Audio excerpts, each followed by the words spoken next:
Akhirnya beliau berkenan menyampaikan fatwa dan amanat yang terakhir.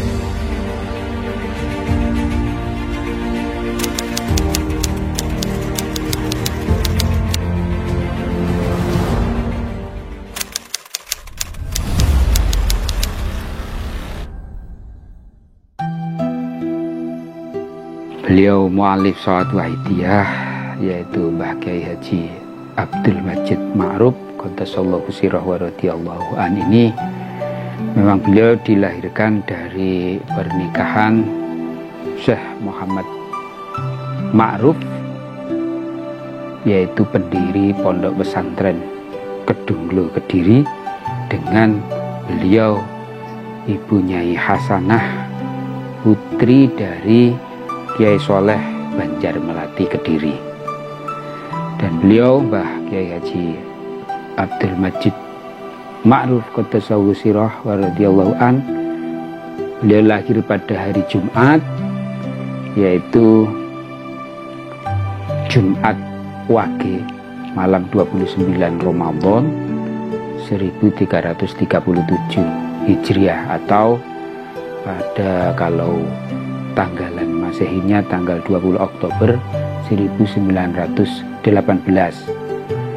Beliau adalah putra ketujuh dari Mbah Kyai Haji Muhammad Ma'ruf, dan beliau hidup di pesantren yaitu Kedunglo Kediri, yang mana Kedunglo itu pada waktu itu masih dikelilingi rawa-rawa yang mempunyai santri tidak kurang atau 40 orang, tidak pernah lebih dari 40 orang. Beliau sejak masa masih kecil sudah diajak oleh beliau bapaknya, yaitu Mbah Ma'ruf beserta Ibu Nyai, di usia 2 tahun sudah diajak haji ke Mekah. Bisa dibayangkan bagaimana pada waktu itu di usia 2 tahun, berarti sekitar tahun 1920, yang mana transportasi pada waktu itu sungguh masih sangat-sangat sederhana dan membutuhkan waktu yang begitu lama. Namun di usianya yang masih 2 tahun, ternyata beliau sudah memang diajak beliau untuk haji di Mekah. Dan ketika berada di Mekah, di setiap masuk jam 12 malam digendong, beliau mu'alif Sholawat Wahidiyah Mbah Yai Majid ini digondong oleh romonya, yaitu Mbah Yai Ma'ruf, dibawa ke Baitullah, yaitu di bawah talang emas. Di sana beliau Kyai Haji Ma'ruf berdoa agar bayi yang berada dalam gendongannya semoga menjadi orang besar yang soleh hatinya. Konon selama masa di sana juga beliau mu'alif ini dihitan di sana, dan bahkan ada seorang ulama, orang ulama di Arab sana menginginkan beliau mu'alif Sholawat Wahidiyah untuk diadopsi, diminta menjadi anaknya. Namun oleh ibundanya, yaitu Ibu Nyai Hasanah, sangat keberatan, sehingga beliau mu'alif, beliau Mbah Yai Majid tetap masih di bawah asuhan orang tuanya. Sehingga dari situ kan kita ada sebuah ungkapan, memang benar bahwa beliau mu'alif akan diminta oleh ulama Mekah. Maka timbullah suatu ungkapan, kalau bukan karena Mbah Kyai Haji Abdul Majid Ma'ruf, maka Sholawat Wahidiyah tidak akan lahir. Dan juga kalau bukan karena ibu Nyai atau Mbah Nyai Hasanah, maka sholat wahidiyah tidak lahir di Kedunglo. Ungkapan itu kalau ditarik, seandainya beliau Mbah Yai Majid benar-benar diminta oleh ulama Mekah atau ulama Arab pada waktu itu. Tapi akhirnya nggak jadi Pak Ustaz ya, artinya nggak jadi itu akhirnya tetap pulang ke Kedunglo gitu Pak Ustaz cerita. Benar sekali, jadi akhirnya beliau Mbah Yai Majid tetap dalam pangkuan asuhan kedua orang tuanya, yaitu Mbah Yai Ma'ruf dan Ibu Nyai Hasanah, kembali dibawa ke tanah air. Setelah pulang dari Mekah, beliau mu'alif itu sering di setiap kesempatan itu beliau mengatakan kul dawa siro Muhammad. Jadi seakan-akan ada dialog ya.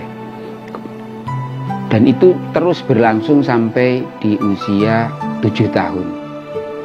Dan kebiasaan lain juga ketika beliau matur kul dawa siro Muhammad, itu beliau mengangkat kedua tangannya dan saat ditaruh di kepalanya. Itu beliau keunikan-keunikan yang sering dilakukan di setiap kesempatan. Begitu juga beliau mu'alif sholat wahidiyah melalui beliaunya Ibu Nyai Hasanah. Setiap ada tamu-tamu Habib yang dari Mekah, senantiasa sama ibunya juga dimintakan oleh Ibu Nyai Hasanah itu doa agar menjadi orang yang soleh hatinya. Dan ada suatu kesempatan di mana ketika ada seorang Habib yang bertamu di Mbah Kiai Haji Muhammad Ma'ruf namun tidak ketemu, kemudian menanyakan beliau, sebutannya oleh para tamu itu Gus Majid.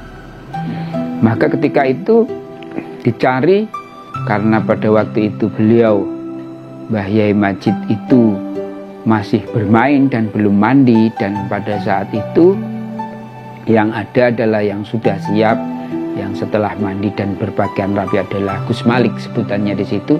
Maka oleh abdi dalamnya dihaturkan ke depan. Nah ini beliaunya. Namun ternyata semua tamu-tamu yang biasa berkunjung di Pondok Kedunglo itu sudah sangat tahu ciri-ciri dari beliau Mbah Kiai Haji Abdul Majid Ma'ruf mu'alif sholat wahidiyah, sehingga sehingga dia tahu betul kebiasaan sifatnya Mbah Yai Majid tersebut. Dan juga keunikan yang lain, salah satunya adalah beliau suka menyendiri, berdiam, kemudian dia hanya bergaul, bermain dengan mbakyunya, yaitu mbakyunya namanya Ibu Romlah. Dan mbakyunya inilah yang sering dan mengawali atau mengajari baca tulis Arab atau Al-Quran. Nah, sikap pendiam ini sehingga menampakkan seakan-akan beliau tidak punya keistimewaan. Namun justru di balik diamnya itu beliau ada banyak keistimewaan yang terpendam dari mulai kanak-kanak. Jadi walaupun secara lahiriah itu tidak tampak keistimewaannya sebagaimana yang ditunjukkan oleh Gus Malik, ya, adiknya beliau, yang selama itu juga sudah mulai mewakili beliau Mbah Yai Ma'ruf tatkala beliau Mbah Yai Ma'ruf itu berhalangan hadir, maka biasa diwakili oleh adiknya yaitu Gus Malik. Namun ternyata di balik yang tampak itu adalah Gus Malik, ternyata beliau Mbah Yai Ma'ruf telah mempersiapkan calon penggantinya bahkan dari mulai usia 2 tahun, yang mana di usia 2 tahun yaitu di tahun 1920-an beliau sudah diajak ke Mekah, yaitu diajak haji yang bisa kita bayangkan, perjalanan yang penuh dengan rintangan pada waktu itu, sehingga disinilah yang bisa kita melihat benar-benar dipersiapkan untuk menggantikan beliau Mbah Yai Ma'ruf. Adapun bukti lain bahwa beliau itu dipersiapkan, ya saat beliau dalam momongan atau dalam bimbingan ibunya Bu Nyai Hasanah itu, beliau setiap ada tamu yang datang oleh ibunya beliau, Ibu Nyai Hasanah itu selalu dimintakan doa kepada sayyid-sayyid yang datang pada waktu itu. Bahkan beliau dengan redaksinya, niki ndoro sayyid yuga kula jenengan suwuk dados tiyang ingkang soleh hatinya. Nah, itu ungkapan-ungkapan yang disampaikan oleh beliau ibunya. Sehingga pernah suatu hari beliau Mbah Yai Ma'ruf itu tidak ada seorang habib yang datang, dan karena beliau Mbah Ma'ruf tidak ada, maka menginginkan ketemu dengan Gus Majid sebutannya pada waktu itu. Namun oleh penderek dalam pada waktu itu, karena Mbah Yai Majid pada waktu masih bermain dan belum mandi, maka yang diajak ke depan Sayyid itu adalah Gus Malik. Namun ternyata habib tersebut sudah tahu ciri-cirinya. Bukan ini. Kami minta Gus Majid yang dibawa kemari. Beliau Mbah Yai Majid itu di masa memasuki usia sekolah, beliau sekolah di Madrasah Ibtidaiyah, namun hanya sampai dengan kelas 2 Ibtidaiyah.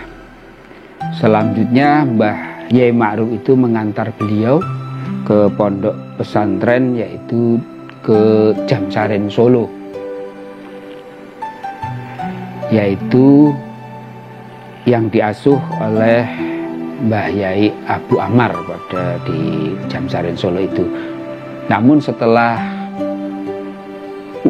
selama 7 hari, di hari ke-7 beliau Mbah Yai Majid ini dipanggil oleh Mbah Yai Abu Ammar itu untuk disuruh kembali pulang ke Kedunglo.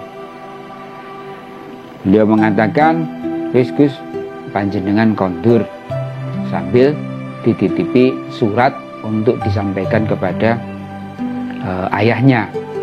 Maka beliau pun menuruti perintahnya, yaitu Yai Abu Ammar, meski dengan pikiran penuh tanda tanya. Nah, kemudian setibanya di Kediri, ternyata Mbah Yai Ma'ruf yang mengantar justru malah belum sampai, yang diantar malah lebih duluan sampai ke Kedunglo.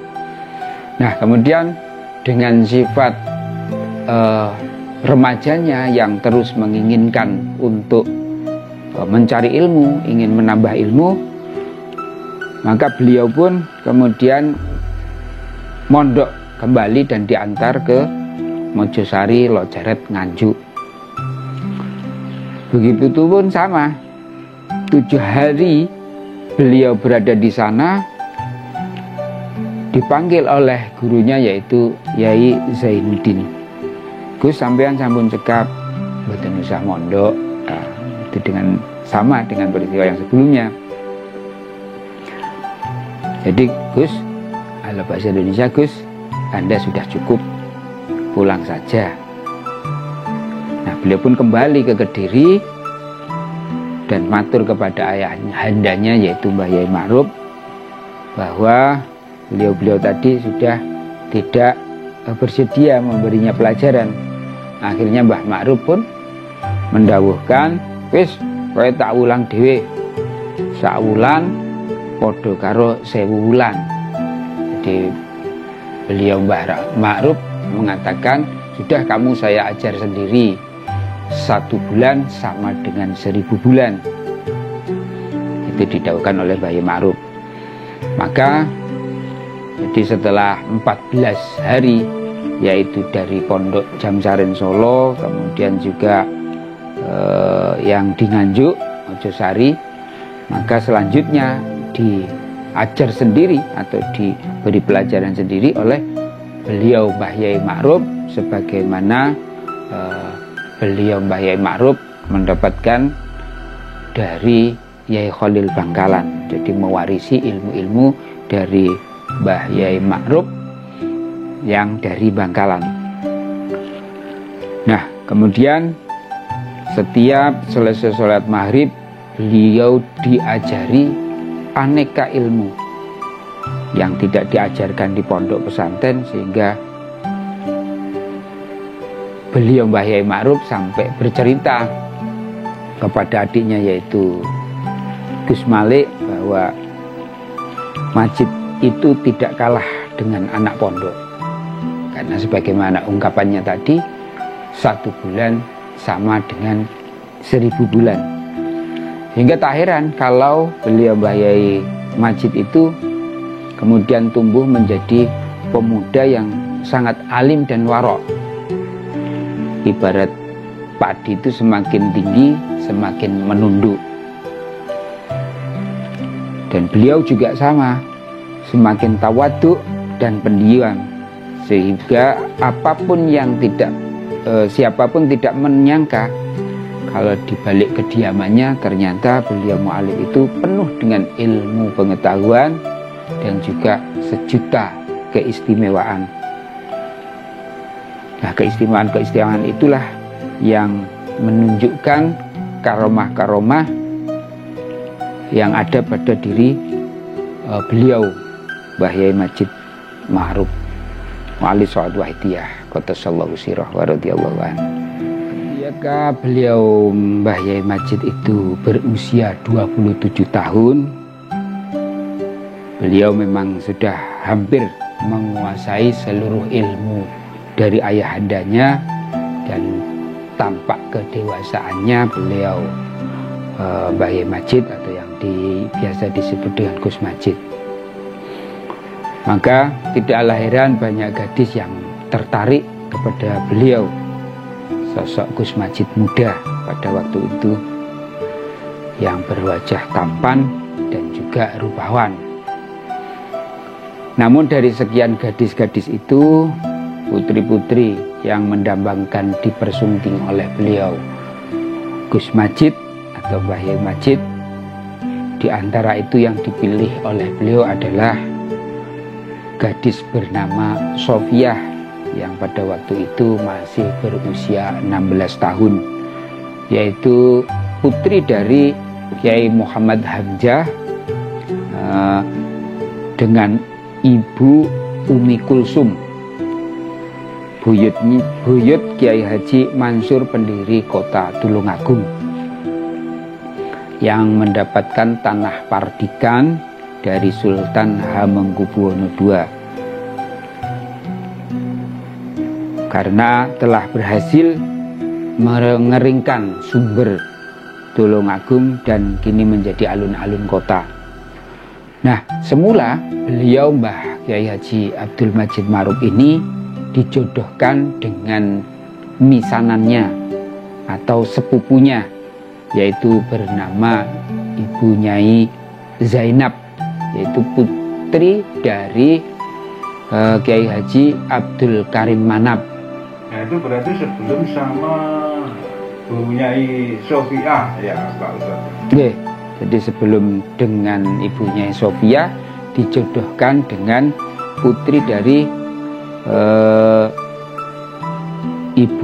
putri dari Mbah Kiai Abdul Karim Manaf, yaitu pendiri Pondok Pesantren Lirboyo, yang kemudian pada akhirnya dinikahi oleh Mbah Kiai Haji Makhrus Lirboyo.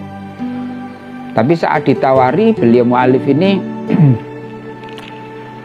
walaupun Ibu Nyai Zainab ini tampak cantik dan pintar, beliau mu'alif hanya diam saja saat ditawari dan tidak menjawab. Akhirnya pihak kedunglo sepakat akan menikahkan keduanya yang memang sama-sama murid dari Mbah Kyai Khalil Bangkalan. Dan beliau juga pada saat itu disembelihkan kambing 5 ekor. Tapi entah kenapa ketika naib itu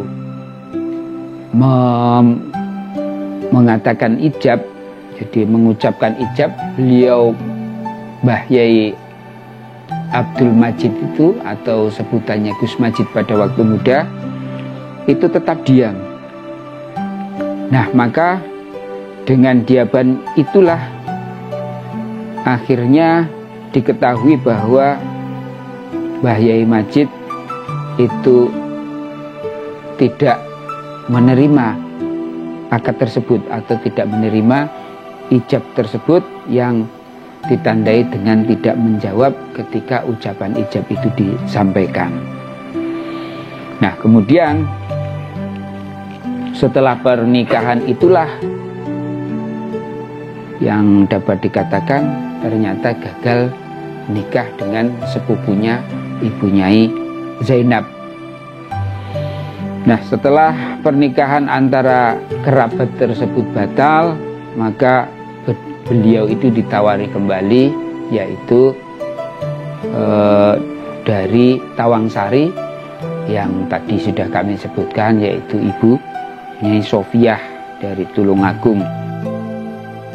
Jadi setelah pernikahan itu yang antar keluarga, antar kerabat itu gagal, maka selanjutnya Mbah Yai Majid itu ditawari kembang Tulungagung, yaitu putri Tawangsari Kota Tulungagung, yang ditawarkan oleh Yusuf, yang ternyata dia santrinya dari Mbah Yai Ma'ruf, yang ternyata justru pamannya sendiri dari Ibu Nyai Sofiah.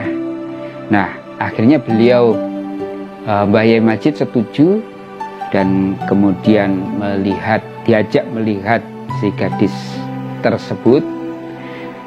Setelah melihat, ternyata beliau Mbah Nyai Sofiah Majid itu pada waktu itu sedang memetik sekuntum bunga melati. Nah, dari balik jendela di bawah menara masjid, si gadis itu tidak lain adalah Ibu Nyai Sofiah Majid, putri ke-7 dari 12 saudara. Nah, kemudian pernikahannya dengan Mbah Yai Majid dengan Ibu Mbah Nyai Sofiah itu dikaruniai 14 anak, yaitu yang pertama Ning Unsiati, beliau almarhum, kemudian Ning Nurul Isma yang nomor 2, kemudian yang ketiga Ning Khuriyah almarhum, kemudian Ning Tatik Farihah, kemudian Agus Abdul Latif, kemudian Agus Abdul Hamid, dan kemudian Ning Fauziah almarhum, Ning Jauharatul Maknunah, kemudian Ning Istiqomah, kemudian Agus Muhammad Hasim Asy'ari, ini juga almarhum, kemudian Ning Tutik Indiah, selanjutnya Agus Syafiq Wahidi Sunaryo, kemudian Ning Huswatun Nihayah, dan Ning Zaidatun Inayah. Jadi memang kepribadian beliau dan juga kehidupan berumah tangga beliau itu mencerminkan beliau sosok yang luar biasa, yang kepribadiannya memang mencontohkan kepribadian beliau Rasulullah. Beliau mempunyai kepribadian yang sangat mempesona. Menurut penuturan orang-orang yang hidup sejaman beliau, akhlak Mbah Yai Abdul Majid Ma'ruf Qaddasallahu sirrahu radhiyallahu an itu adalah bi akhlaqi Rasulillah. Berbadan sedang dengan warna kulit yang putih bersih, berhidung mancung, agak tumpul dan berbibir bagus agak lebar, dengan garis bibir tidak jelas yang menunjukkan bahwa beliau mempunyai tingkat kesabaran yang luar biasa. Matanya cekung dengan kelopak dan pelipis mata ke dalam bak gua menunjukkan bahwa beliau seorang yang mempunyai pemikiran yang tajam.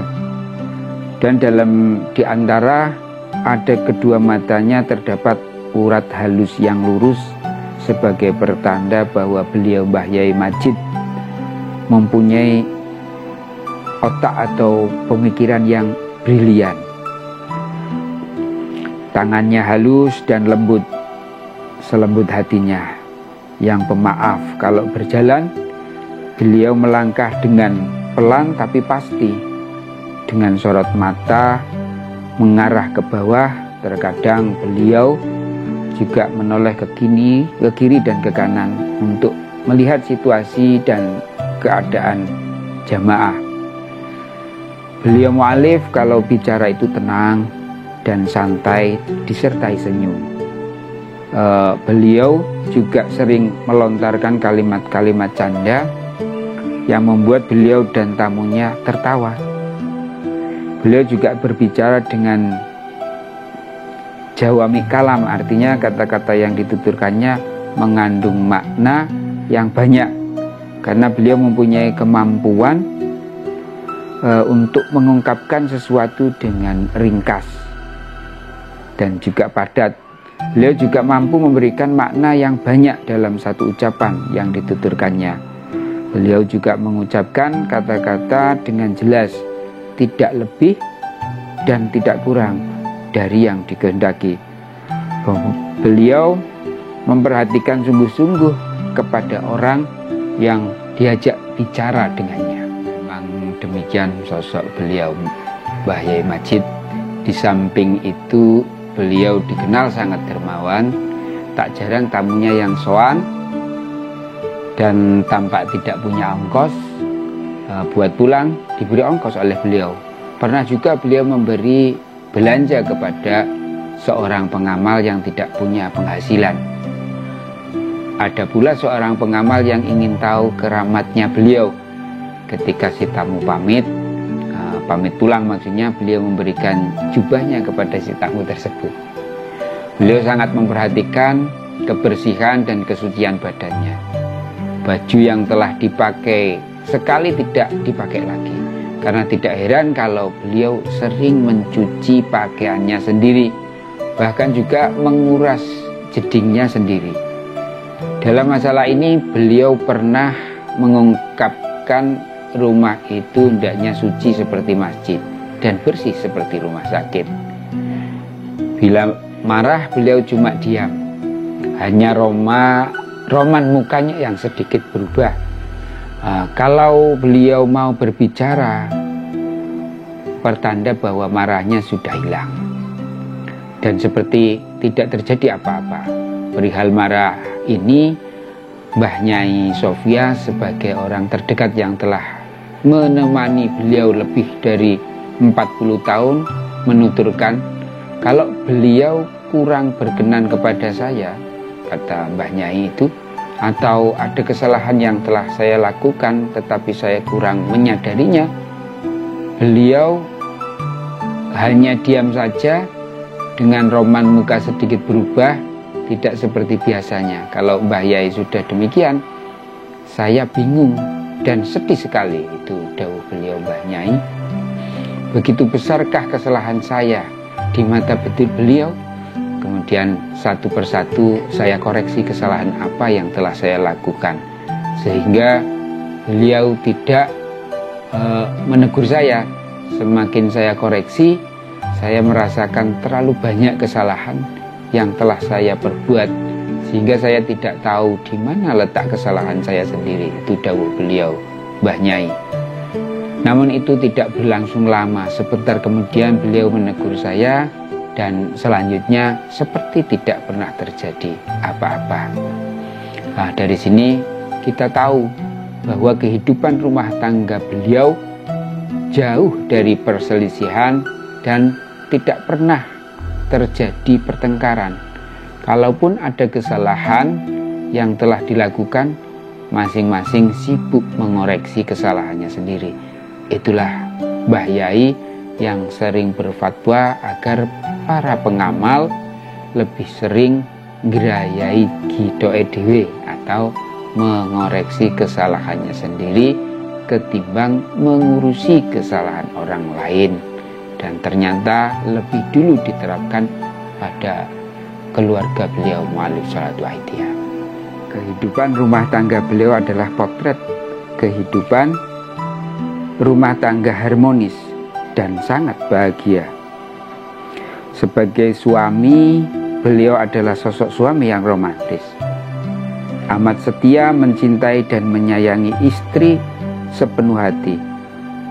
Meskipun sebagai putra kiai, beliau tidak segan-segan menghibur istrinya dengan mengajak menonton pasar malam, seraya menggandeng tangan Mbah Nyai. Bahkan beliau juga menggendong Mbah Nyai apabila menjumpai jalan yang licin atau kubangan-kubangan di tengah jalan.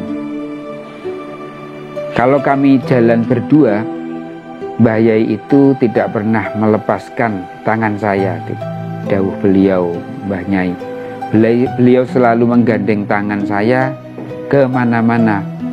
Selalu kami lakukan berdua, bahkan untuk mencari hutangan kalau kami tidak punya uang, kami mencari bersama-sama.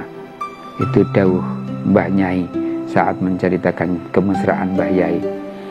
Nah, dalam kehidupan sehari-hari Mbah Yai Majid Qaddasahu Sirah wa radhiyallahu an, sebagaimana yang dikatakan Mbah Nyai radhiyallahu an, beliau adalah manusia biasa seperti manusia lainnya.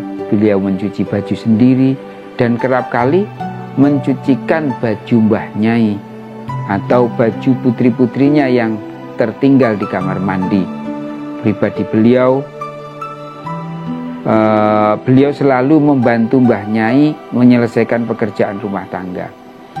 Kalau Mbah Nyai akan memasak sayur santan, beliau yang memarut kelapanya, dan Mbah Nyai yang membuat bumbunya.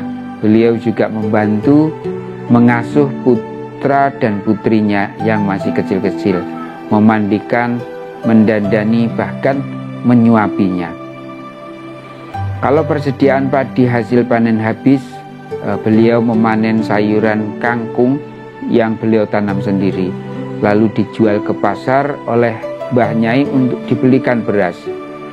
Tak jarang beliau sekeluarga hanya makan sayur, maksudnya makan sayur kangkung saja dalam kehidupan rumah tangga Mbah Yai dulu. Tidak mempunyai apa-apa sama sekali, sudah biasa. Dan kondisi semacam itu diterima dengan tabah, sabar dan ikhlas oleh Mbah Nyai. Melihat kondisi Mbah Yai sekeluarga yang sangat sederhana dan apa adanya tersebut, Pak Haji Alwan merasa kasihan dan berkata kepada Mbah Yai, Romo Yai Ma'ruf itu orangnya ampuh, dan apa-apa yang beliau inginkan, Kiai Ma'ruf tinggal berdoa, mohon kepada Allah, langsung diijabah. Tapi apa jawab Mbah Yai? Pak Haji Alwan, kalau Bapak dulu dengan berdoa langsung diijabah oleh Allah, sedangkan saya tidak usah berdoa, hanya kerentek atau terbetik dalam hati saja langsung diijabah oleh Allah. Tapi saya tidak mau, jawab Mbah Yai Qaddasahu Sirah wa radhiyallahu an.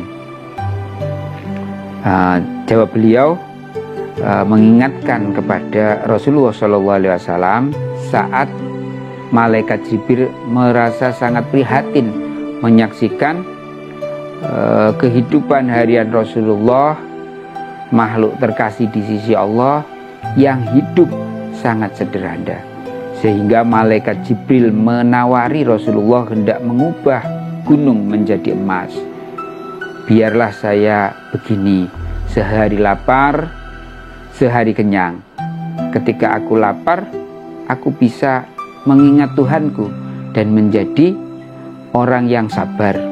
Dan ketika aku kenyang, aku bisa memuji Tuhanku dan menjadi hamba yang bersyukur. Itulah jawaban manusia termulia di muka bumi ini. Dalam menerima tamu, beliau juga tidak pilih-pilih atau tanpa pandang bulu, baik itu dari kalangan atas atau sebaliknya. Beliau selalu menerima dan menghormati tamu yang datang kepada beliau dengan memperlakukan para tamu dengan baik dan bertutur kata dengan bahasa yang halus atau boso, dengan boso kromon kalau dalam bahasa Jawa. Mbah Yai Majid Qaddasallahu sirah wa radhiyallahu an pada awal-awal penciptaan Sholawat Wahidiyah senantiasa prihatin. Beliau prihatin karena urusan-urusan penting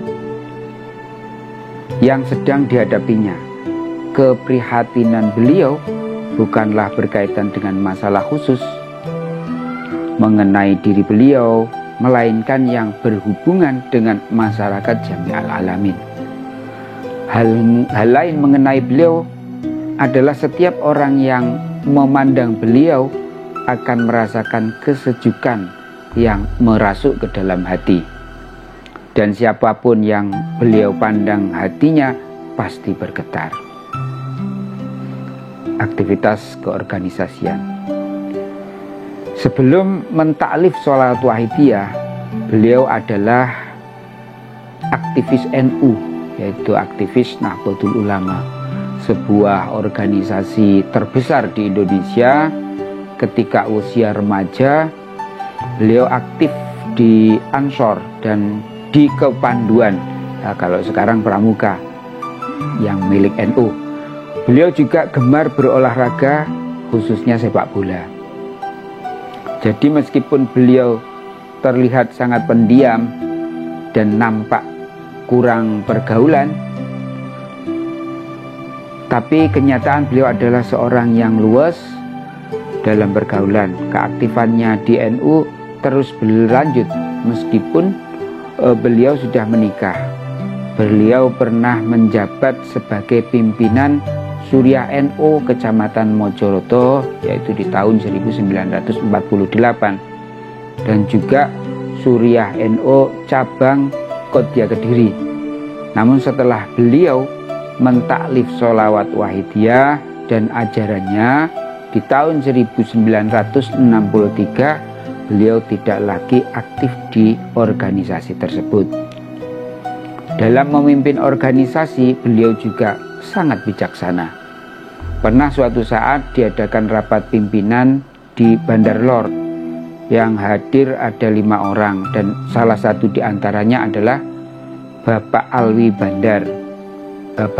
Bandar Lor. Dalam rapat tersebut beliau mendawuhkan, nopo sampun podo setuju? Apa semua sudah setuju? Lalu para tamu mengatakan setuju, kemudian diam. Lalu beliau berkata, terus kados pundi? Lalu bagaimana? Dan anehnya untuk tinggal mengetok atau mengakhiri sampai lama sekali, sehingga dapat disimpulkan bahwa beliau dalam memutuskan hasil musyawarah tidak langsung memvonis, tetapi dengan menunggu pendapat dari anggota musyawarah. Peristiwa-peristiwa penting pada awal penyiaran Sholawat Wahidiyah. Pada tahun 1964, Mbah Yai menyelenggarakan resepsi ulang tahun Sholawat Wahidiyah yang pertama dan disebut Eka Warsa, sekaligus khitan Agus Abdul Hamid dan selapan harinya Ning Tuti India, dengan mengundang pembesar ulama dari berbagai daerah di Jawa Timur. Di samping keluarga dan kaum muslimin lainnya, hadir sebagai tamu antara lain Kiai Haji Abdul Wahab Hasbullah, Rais Am Nahdlatul Ulama dan pengasuh pesantren Bahrul Ulum Tambak Beras Jombang. Kemudian Kiai Haji Makhrus Ali, Suriah NU wilayah Jawa Timur dan pengasuh pondok pesantren Lirboyo pada waktu itu. Kemudian Kiai Haji Abdul Karim Hasim, putra pendiri NU dan pengasuh pesantren Terbu Ireng Jombang, dan Kiai Hamim Jazuli atau disebut Gusmi, putra pendiri pondok pesantren Al-Falah Ploso Kediri. Kesempatan baik tersebut dipakai oleh Mbah Yai untuk menyiarkan sholat wahidiyah kepada segenap hadirin. Permisi, saya mempunyai amalan sholat wahidiyah, jawab beliau. Apakah panjenengan mau saya beri ijazah? Ini kata Mbah Yai dalam sambutannya spontan. Yang hadir menjawab, kerso, mau maksudnya. Di antara hadirin ada yang berdiri dan ada pula yang setengah berdiri. Saat itu pula Kiai Wahab Hasbullah spontan berdiri sambil mengacungkan tangannya dibarengi dengan ucapan yang lantang, Qabiltu awalan, saya terima duluan. Itu dawuh Kiai Wahab Hasbullah.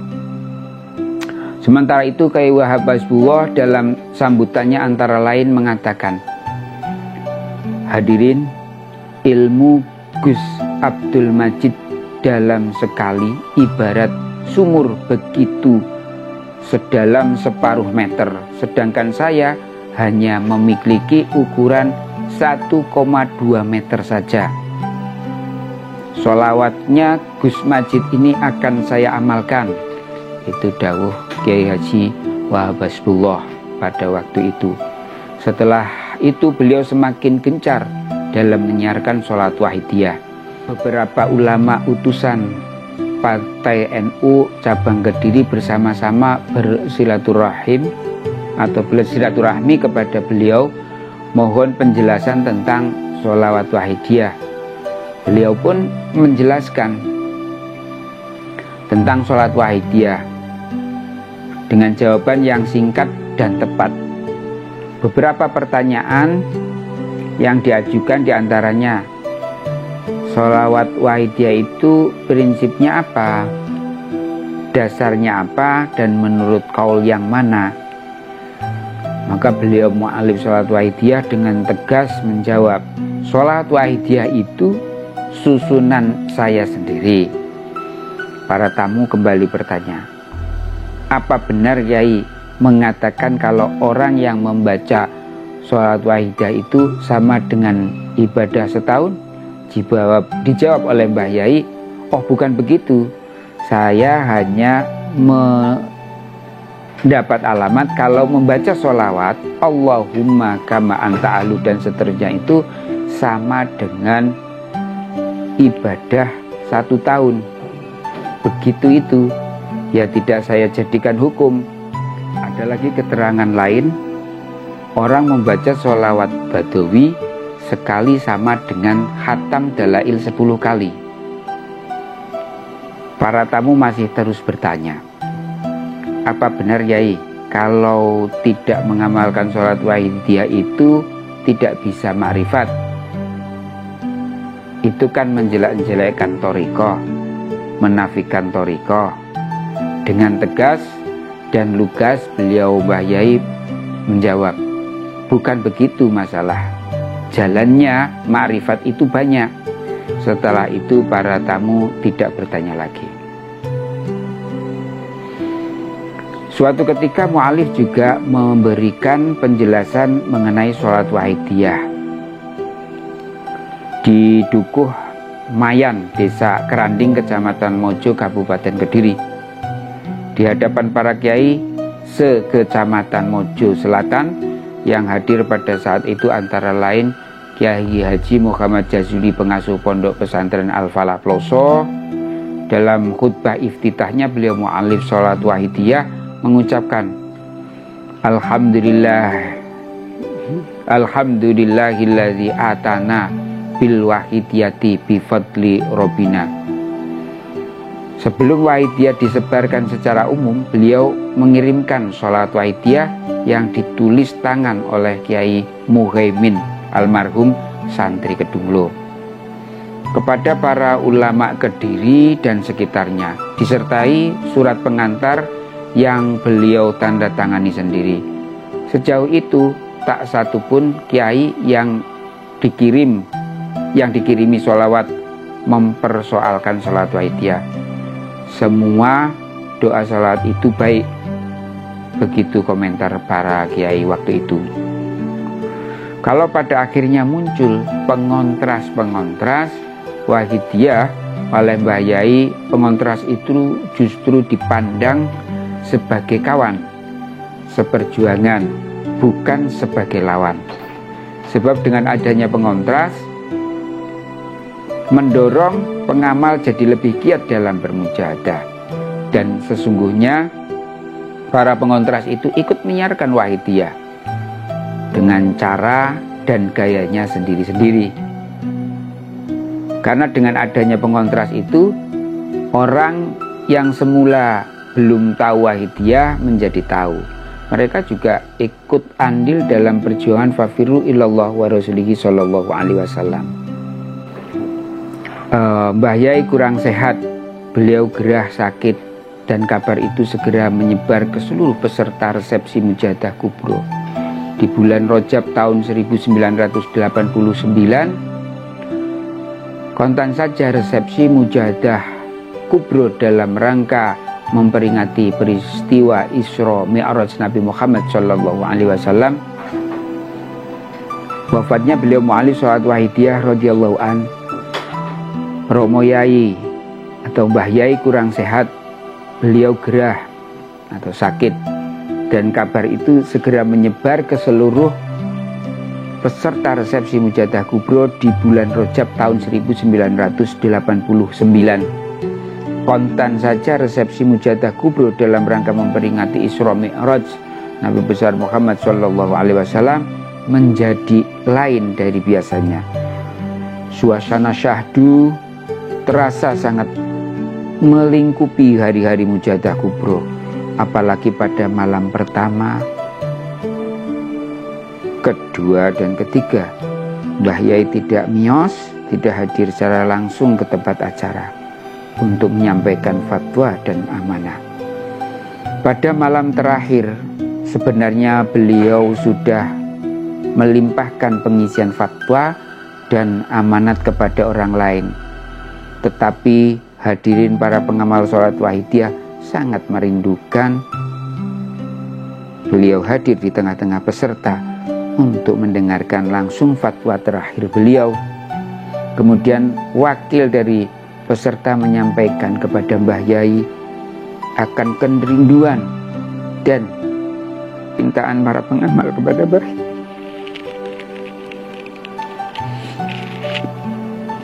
Akhirnya beliau berkenan menyampaikan fatwa dan amanat yang terakhir. Syukur alhamdulillah, karena kasih sayang Mbah Yai kepada para pengamal, beliau berkenan menyampaikan fatwa terakhir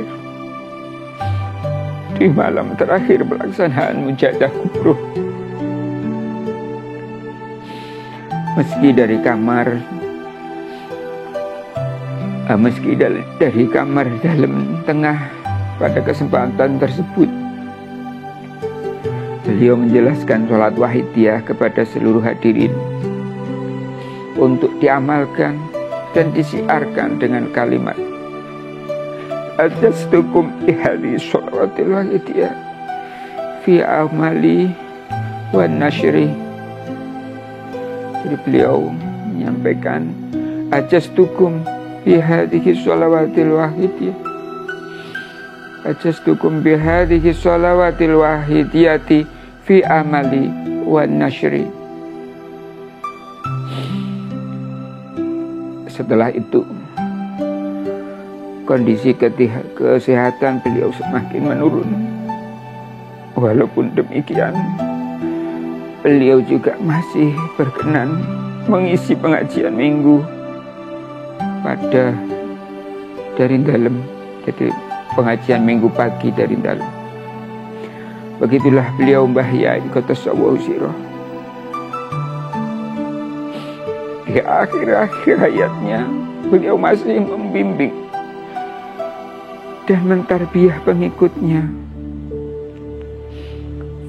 Pada hari Selasa Wage 7 Maret, pada hari Selasa Wage tanggal 7 Maret 1989 atau 19 Rajab 1409 jam 10.30 WIB, beliau dipanggil menghadap oleh Allah Subhanahu wa Ta'ala. Ini ditulis dari berbagai sumber.